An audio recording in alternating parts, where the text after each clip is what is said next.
Hi hello வணக்கம் நில நண்பர்களே, இது உங்கள் நிழல் சேனல். உங்ககிட்ட ஒரு கேள்வி. நீங்கள் நிம்மதியாக தூங்கிட்டு இருக்கும்போது உங்களுக்கு ஒரு கனவு வருது. அந்த கனவுல இருந்து முழிக்கிறீங்க. ஆனால் அதுவும் இன்னொரு கனவாக இருந்தால் எப்படி இருக்கும்? இந்த கனவுக்குள்ள கனவு, அதுக்குள்ள இன்னொரு கனவுன்னு ஒரு நாலாவது கனவுல உங்கள் மேலே சாத்தானே வந்து உட்காந்தா உங்களால் தாங்க முடியுமா? கேட்கவே ஷாக்கிங்காக இருக்குல்ல? இது வெறும் கற்பனை கதை இல்லை. கேரளாவில் அடைமலை கொட்டி தீர்த்த ஒரு ராத்திரியில் அருண்கிற ஒருத்தருக்கு நடந்த உண்மையான சம்பவம் இது. இந்த வீடியோ உங்களோட பல நாள் தூக்கத்தை கெடுக்க வாய்ப்பு இருக்கு. இந்த வீடியோ போகிறதுக்கு முன்னாடி நீங்கள் நம்ம சேனலை சப்ஸ்கிரைப் பண்ணலாம், சப்ஸ்கிரைப் பண்ணிக்கோங்க. ஸோ வாங்க அந்த பயங்கரமான ராத்திரிக்குள்ளே ட்ராவல் பண்ணுவோம். இந்த கதையோட ஹீரோ அருண். அவர் ஒரு சாஃப்ட்வேர் இன்ஜினியர். வேலை விஷயமா கேரளாவில் ஒரு சின்ன டவுனில் தனியாக ஒரு ரெண்ட் ஹவுஸில் தங்கியிருக்காரு.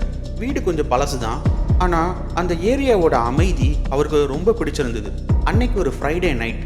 நாள் முழுக்க வேலை பார்த்த களைப்பு, வெளியே விடாமல் பெய்கிற மழை எல்லாம் சேர்ந்து அருணுக்கு செம்மையாக தூக்கத்தை வரவழைச்சிது. சாப்பிட்டு முடிச்சுட்டு நேராக பெட்ரூம்க்கு போனார். ஜன்னலுக்கு வெளியில் மலை சாரல்கள் இலை மேலே பட்டு ஒரு மியூசிக் மாதிரி சத்தம் போட்டுட்டு இருந்தது. அதை கேட்டுட்டே மெதுவாக தூக்கத்தில் விழுந்தார் அவர். ஆனால் அந்த ராத்திரி தான் அவரோட வாழ்க்கையிலேயே மிக நீண்ட இரவாக இருக்க போகுதுன்னு அவருக்கு தெரியல. அன்னைக்கு ராத்திரி அவர் பார்த்தது ஒரு சாதா கனவு கிடையாது. அது ஒரு நெஸ்டட் ட்ரீம். அதாவது கனவுக்குள்ள ஒரு கனவு, அதுக்குள்ள இன்னொரு கனவு. கடைசியா அவரை மரணத்தோட விளிம்புக்கே கூட்டிட்டு போன ஒரு கொடூரமான அனுபவம். சைக்காலஜி இதை ஃபால்ஸ் அவேக்கிங் அல்லது ஸ்லீப் பேரலிசிஸ்ன்னு சொல்லுது. ஆனால் கேரளாவோட கிராமத்து கதைகள் இதுக்கு வேறொரு வேர்ஷன் சொல்லுது. இது இருட்டு சக்திகளோட ஆட்டம், தூங்குறவங்களோட ஆன்மாவை வேட்டையாட வர்ற யக்ஷியோட வேலைன்னு சொல்கிறாங்க. இதில் எது உண்மை? வாங்க நம்ம கொஞ்சம் டீப்பாக அனலைஸ் பண்ணி பார்ப்போம். அவர் தூங்கி கொஞ்ச நேரத்தில் முதல் கனவு ஸ்டார்ட் ஆச்சு. அருண் நீளமான முடிவே இல்லாத ஒரு ரோட்டில் தனியாக நடந்து போகிறாரு. ரெண்டு பக்கமும் அடர்ந்த காடு. வானத்தில் நிலா வெளிச்சம் கொஞ்சம் கூட இல்லை. ரொம்ப தூரத்தில் ஒரு சின்ன லைட் மட்டும் தெரியுது. ஓகே, அந்த லைட்டை நோக்கி நடக்கலான்னு வேகமாக நடக்க ஆரம்பிக்கிறார். ஆனால் எவ்வளோ நடந்தாலும் அந்த லைட்டை ரீச் பண்ணவே முடியல. காலெல்லாம் மறத்து போச்சு. திடீர்னு அவருக்கு பின்னால் யாரோ நடக்கிற சத்தம். திரும்பி பார்க்குறாரு, ஆனால் யாருமே இல்லை. ஆனால் அந்த சத்தம் மட்டும் விடாமல் அவரை ஃபாலோ பண்ணுது. பயத்தில் ஓட ஆரம்பிக்கிறாரு. அவர் ஓட ஓட அந்த சத்தமும் அவரை துரத்திக்கிட்டே வருது. மூச்சு வாங்க திடீர்னு கண் முழிக்கிறாரு. அவர் தன்னோட பெட்டில் தான் இருந்தார். உடம்பெல்லாம் வேர்த்து கொட்டுது. ஜன்னலுக்கு வெளியில் மழை நின்று முழு அமைதி. அப்பாடா, ஒரு கெட்ட கனவு அப்படின்னு கணக்கு தானே சொல்லிட்டு தண்ணி குடிக்க எழுந்திருச்சார். மணி ராத்திரி 2:30 காட்டுச்சு. அந்த பயத்தில் இருந்து தப்பிச்ச நிம்மதியில் திரும்பவும் படுக்கையில் விழுந்தார். ஹார்ட் பீட் மட்டும் இன்னும் வேகமாக அடிச்சுக்கிட்டே இருந்துச்சு. கொஞ்ச நேரத்தில் களைப்பு அவரை மறுபடியும் தூக்கத்துக்கு இழுத்துட்டு போச்சு. ஆனால் பாவம், அவர் முழிச்சதா நினைச்சது கூட அந்த கனவோட ஒரு பார்ட் தான் அவருக்கு தெரியல. அவரோட உண்மையான த்ரில்லிங் எக்ஸ்பீரியன்ஸ் இனிதான் ஆரம்பிக்க போகுது. அருண் மறுபடியும் கண் முழிக்கிறாரு. ஆனால் இந்த முறை அவர் பெட்டில் இல்லை, வீட்டோட கிச்சனில் தரையில் உட்காந்துருந்தாரு. ஆனால் எப்படி நான் இங்கே வந்தேன் அப்படின்னு பயங்கரமான கன்ஃபியூஷன் அவருக்கு. எழுந்து ஹாலுக்கு வர்றாரு. அங்கே டிவி ஓடிட்டு இருந்துச்சு. ஆனால் அதில் எந்த சேனலும் இல்லை. சிக்னல் இல்லாமல் இரைச்சல் சத்தம் மட்டும்தான் கேட்டுட்டு இருந்தது. வீட்டோட மெயின் டோர் லேசாக திறந்துருக்கு. மெதுவாக வெளியே எட்டி பார்த்தாரு. அங்கே ஸ்ட்ரீட் லைட் வெளிச்சத்தில் ஒரு உருவம் நின்றுட்டு இருந்தது. அது ஒரு பொண்ணு மாதிரி தெரிஞ்சது. நீளமான முடி, வெள்ளை சேலை.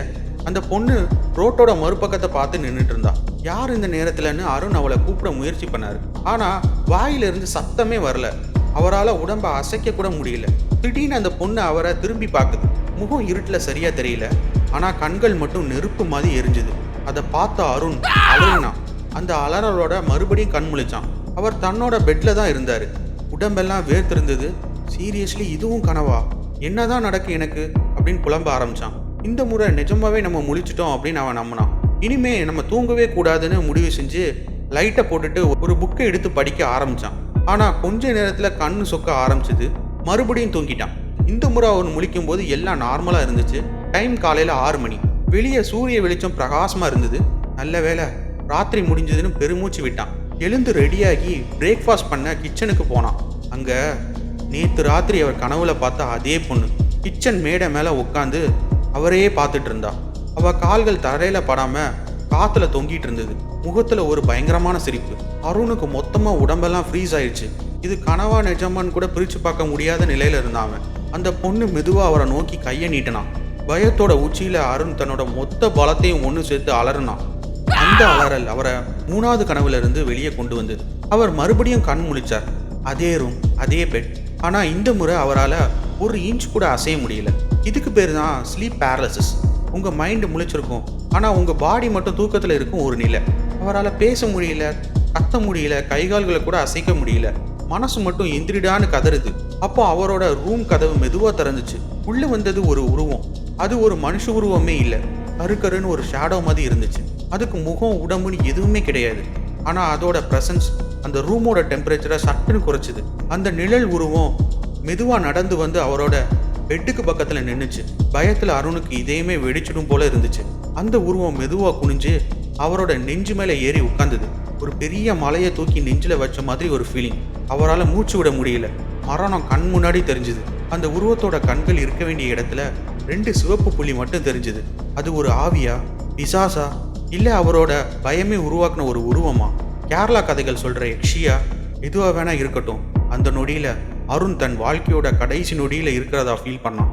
அந்த உருவம் அவன் நெஞ்சை இன்னும் அழுத்த, கடைசி மூச்சு நின்று போற நேரத்துல எங்க இருந்து அந்த தைரியம் வந்துச்சோ தெரியல. மனசுக்குள்ள இருந்து மொத்த சக்தியும் ஒன்று சேர்த்து கடவுளே அப்படின்னு கத்துனான். சட்டுன்னு ஒரு அதிர்வோட அவர் முழுமையா கண் முழிக்கிறாரு.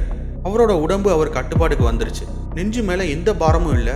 ரூம்குள்ள எந்த உருவமும் இப்ப இல்லை. ஜன்னலுக்கு வெளியில விடியல் தெரிய ஆரம்பிச்சுது. வேர்த்து விறுவிறுத்து மூச்சு வாங்க பெட்ல எழுந்து உட்கார்றாரு அவரு. அந்த தொடர் ட்ரீம் சைக்கிள் இப்போ முடிஞ்சிருச்சு. இப்போதான் அவர் நிஜமாவே எந்திரிச்சிருக்காரு. ஸோ நண்பர்களே, அருணுக்கு நடந்தது என்ன? இதுக்கு 2 விதமான எக்ஸ்பிளனேஷன்ஸ் இருக்கு. ஒன்று சயின்ஸ் எக்ஸ்பிளனேஷன். அதிகமான ஸ்ட்ரெஸ் இல்லைனா உடல் சோர்வு காரணமா ஃபால்ஸ் ஸ்லீப்பிங் மற்றும் ஸ்லீப் பேரலிசிஸ் ஏற்படலாம். நம்ம மூளை கனவுக்கும் நிஜத்துக்கும் வித்தியாசம் தெரியாமல் குழம்பும் போது இந்த மாதிரி பயங்கரமான மாய தோற்றங்களை உருவாக்கும். அவர் நெஞ்சில் உட்கார்ந்த உருவம் கூட மூச்சு திணறல் உணர்வோட ஒரு வெளிப்பாடாக இருக்கலாம். 2வது பேராநார்மல் எக்ஸ்பீரியன்ஸ். கேரளாவோட ஆன்மீக நம்பிக்கைகள் படி ராத்திரி நேரத்தில் சில தீய சக்திகள், குறிப்பாக யக்ஷிகள், மனதளவில் பலவீனமாக இருக்கிறவங்கள டார்கெட் பண்ணணும்னு நம்புறாங்க. கனவுகள் மூலமாக ஒருத்தரை தங்களோட உலகத்துக்கு இழுத்து அவங்களோட எனர்ஜி உறிஞ்சிடும்னு கதைகள் இருக்கு. ஒருவேளை அருணுக்கு நடந்தது அப்படி ஒரு சக்தியோட வேலையாக கூட இருக்கலாம். என்ன கேட்டால் இது சயின்ஸும் அமானுஷமும் சந்திக்கிற ஒரு புள்ளின்னு நான் நினைக்கிறேன். அந்த ராத்திரிக்கு பிறகு அருண் உடனடியாக அந்த வீட்டை காலி பண்ணிட்டாரு. அவரால் அந்த இரவை இன்னைக்கு வரைக்கும் மறக்கவே முடியல. இந்த மாதிரி அனுபவங்கள் உங்களுக்கு நடந்திருக்கா? தூக்கத்தில் உடம்பை அசைக்க முடியாமல் தவிச்ச அனுபவம் உங்களுக்கு உண்டா? உங்கள் எக்ஸ்பீரியன்ஸை மறக்காமல் கீழே கமெண்ட்டில் ஷேர் பண்ணுங்கள். இந்த வீடியோ உங்களுக்கு பிடிச்சிருந்தா இந்த வீடியோவை லைக் பண்ணுங்கள். உங்கள் நண்பர்கள் கூட ஷேர் பண்ணுங்கள். நம்ம சேனலை சப்ஸ்கிரைப் பண்ணுங்கள். கூடவே இருக்க பெல் ஐக்கானை கிளிக் பண்ணுங்கள். அப்போ தான் நம்ம போடுற வீடியோஸ் உடனடியாக உங்களை வந்து சேரும். இதே மாதிரி அடுத்து ஒரு ஸ்பைன் சில்லிங் வீடியோவில் நம்ம சந்திக்கலாம். அதுவரை இது உங்கள் நிழல் சேனல்.